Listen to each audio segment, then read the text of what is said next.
Je vais vous raconter une anecdote, une mauvaise aventure un peu qui m'est arrivée en 2010 alors que j'étais sur un train spécial de Via Rail entre Montréal et Québec. J'étais troisième personne à bord, j'étais observateur, donc je faisais mon travail de supervision. Et puis à Drummondville, j'ai décidé de prendre les commandes du train pour l'amener à Québec pour me familiariser un peu avec le territoire et les commandes du train, donc on fait ça de temps à autre. À la hauteur de Val-Alain, dans une zone de limite de vitesse de 92 000 à l'heure. Donc, le train roulait à 92 000 à l'heure. On a vu au loin, le train va très très vite, donc on a vu au loin un VTT traverser la voie en avant de nous sur un passage à niveau de fortune.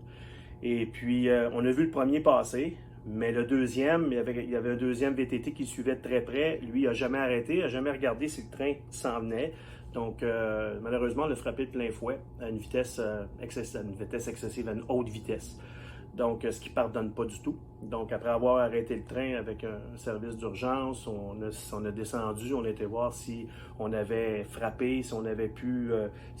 on se demandait encore où ce qui était le conducteur parce que là, on voyait plus, il n'y avait plus rien. Donc, c'est là qu'on a réalisé qu'on avait frappé une personne sur un VTT et on a commencé à faire nos recherches pour voir si on pouvait retrouver cette personne-là, ce qui n'est jamais arrivé. On ne l'a pas retrouvé dans son entièreté, si on veut.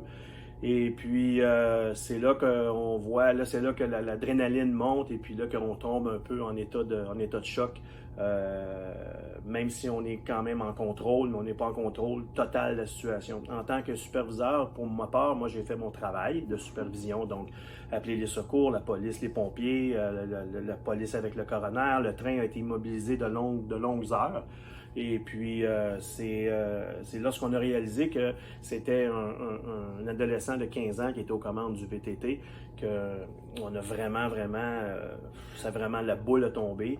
Et puis, ça m'a suivi pendant des années. Ça me suit encore d'ailleurs après quelques traitements en traumatisme.